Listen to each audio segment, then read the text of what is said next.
Now, images of men detained in huge numbers by the Israeli military and stripped to their underwear, blindfolded as well as kneeling on the street, have circulated on social media. Yes, the IDF claim the men are captured Hamas terrorists, but several have questioned if the extreme and humiliating measures were necessary.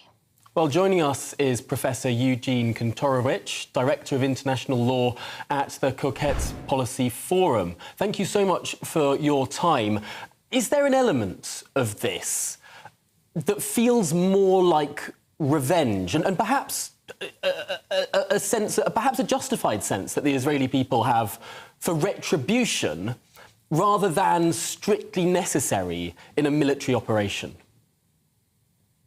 So these are military-aged men, which Israel has detained on suspicion of being members of Hamas. And I think it doesn't look like revenge if you put it in context. And the context is how the UK, how the United States militaries in Afghanistan and Iraq deal with people who may be suspected terrorists. And in all those contexts, militaries have had people take off their clothes because I think it's not out of the question that Hamas, a terrorist organization which tortures, rapes, dismembers civilians, hides in hospitals, hides in ambulances, may have some people surrender with potentially weapons on them or even suicide vests, which have also been found in Gaza Strip. So the question is, what's the other way to find out? Are you going to send them a questionnaire? Are you going to give them a poll, an affidavit to fill out? And that is why both the United States and the UK do measures like this also.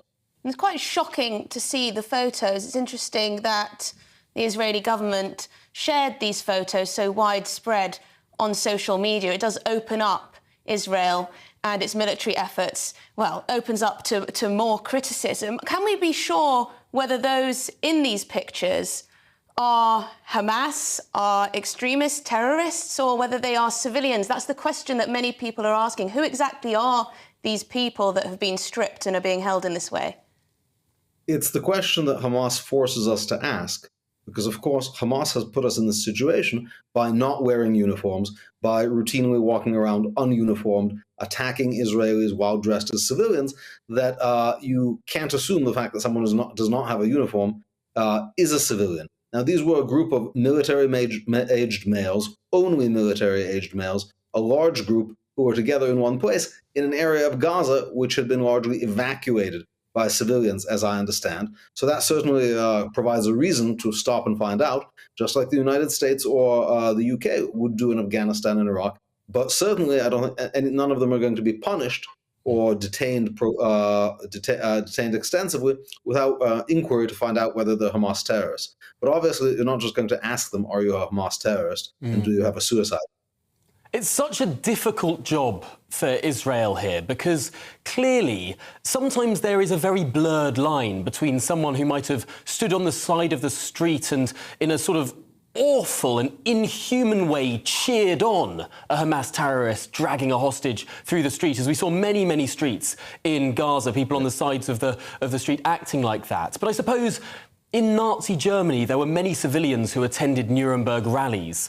Perhaps that's an apt comparison. Those civilians who've expressed support for evil, murderous barbarians, whether it's the Nazis or Hamas, I suppose ultimately these people need to go through a process of denazification. And would scenes like this help that process or hinder it? Scenes like this will help that process because they're necessary to Israel winning the war, which denazification cannot take place unless you actually conquer Nazi Germany, for example. And if military-aged men are allowed to gather in large groups and approach soldiers, and you can't check them for bombs or weapons, I don't know. Has anyone suggested a better way of checking them for bombs for weapons? Are you going to send them to the airport metal detector?